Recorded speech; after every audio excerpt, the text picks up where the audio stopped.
আজকে বানিয়ে দেখাবো চিঁড়ের পকোড়া। চিঁড়ের পকোড়া বানাবার জন্য আমি এখানে নিয়েছি 200 গ্রাম চিঁড়ে, আর লাগবে 2টো ডিম, একটু ক্যাপসিকাম কুচোনো, গাজর কুচোনো, একটু কিশমিশ, আর ধনে জিরের গুঁড়ো, একটু কালো জিরে, হলুদ, 4-5 কোয়া রসুন গ্রেট করে নিয়েছি, 6-7টা কাঁচা লঙ্কা, 200 গ্রাম মতন পেঁয়াজ কুচানো, সব দিয়ে এটাকে হালকা করে একটু মাখিয়ে নিতে হবে। এবারে সব এক এক করে চিঁড়ের মধ্যে, চিঁড়েটা আমি আগে থেকে একটু ধুয়ে রেখেছি একটু নরম করার জন্য। 4-5 বার করে চিঁড়েটাকে ভালো করে ধুয়ে নিতে হবে। দেব কিশমিশ,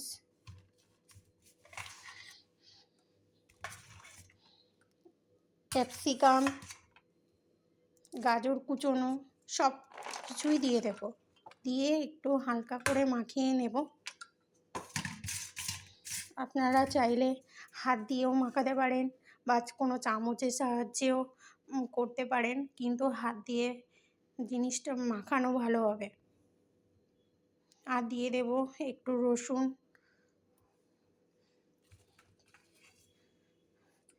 সবটাই এবারে আমি এই চিঁড়ের মধ্যে মিশিয়ে ঢেলে দেব।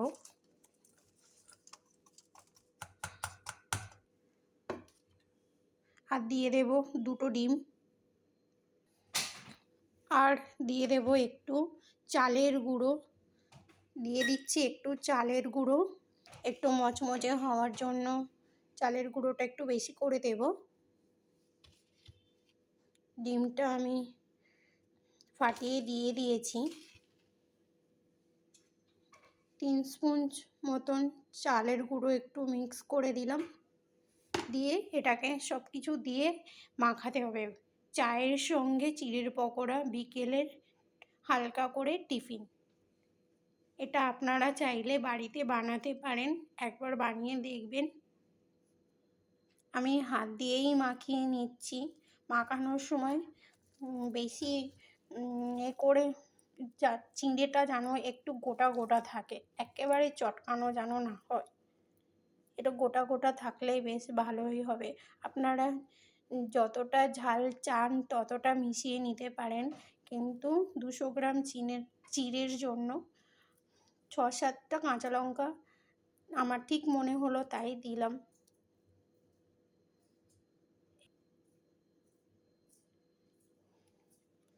এই যে বেশি প্রেশার দিয়ে জোরে জোরে চটকাবো না, চটকালে চিঁড়েটা পুরো গলে যাবে।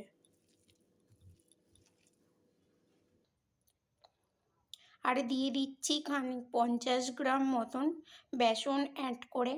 এর সাথে চাইলে আপনারা বাদামও অ্যাড করতে পারেন, কিন্তু নেই বলে সেজন্য আমি স্কিপ করে গেলাম।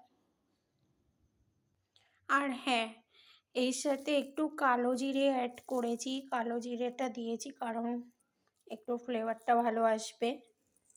দেখুন আমি এইভাবে চিঁড়ের পকোড়াটা বানাবার জন্য মাখিয়ে নিয়েছি। জায়গাটা ছোট হয়েছিল তাই আমি একটা বড় বাসনে নিয়ে ঢেলে একটু ভালো করে হাত দিয়ে একটু মাখিয়ে নিয়েছি। এটা চামচ দিয়ে ভালো হবে না, তাই আমি হাত দিয়ে করলাম। হয়ে গেছে, এবারে আমি ফ্রাই প্যানে ভেজে দেখাবো। আর কড়াই দিয়ে দিচ্ছি একটু সাদা তেল, সাদা তেলটা একটু বেশি করে দেব। এই যে এতটা দিয়েছি, এতে হয়ে যাবে পকোড়াগুলো ভাজা। তেলটা গরম হয়েছে কি একটু দেখে নেব। গরম হয়ে গেছে। এই যে আমি ছোট ছোট করে দিয়ে এরকম ছোট ছোট করে ভেজে নেব।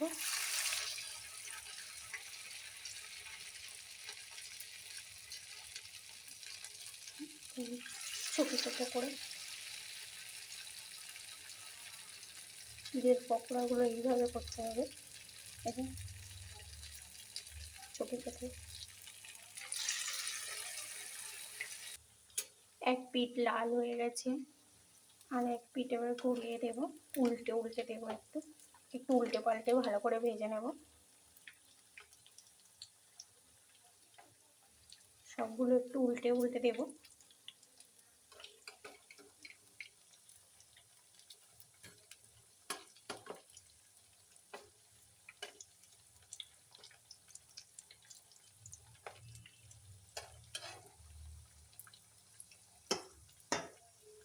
একটু কড়া করে একটু লাল লাল করে একটু ভেজে নেব।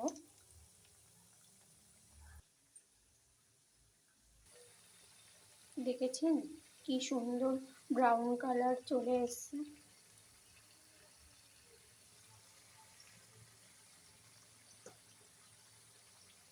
এটা চাইলে আপনারা টমেটো সসের সাথে পরিবেশন করতে পারেন, টমেটো কেচাপ দিয়ে খেতে ভালো লাগবে। আবার খানিকটা একটু ভেজে দেখাবো।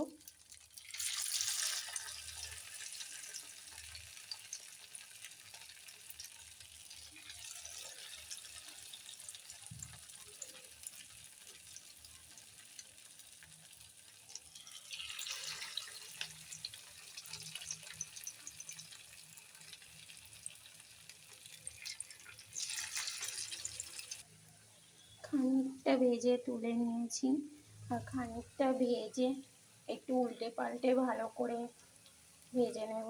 নিয়ে দেখুন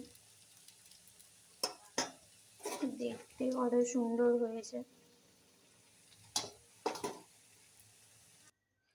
পকোড়াগুলো সব ভাজা হয়ে গেছে, গরম গরম পকোড়া। দেখুন চিঁড়ে দিয়ে কত মজার রেসিপি করা যায়। এইভাবে আপনাদের যদি ভালো লাগে আপনারাও বাড়িতে ট্রাই করুন। ভালো লাগলে কমেন্ট শেয়ার প্লিজ করবেন। আজকে ভিডিও এই পর্যন্ত। টাটা বন্ধুরা।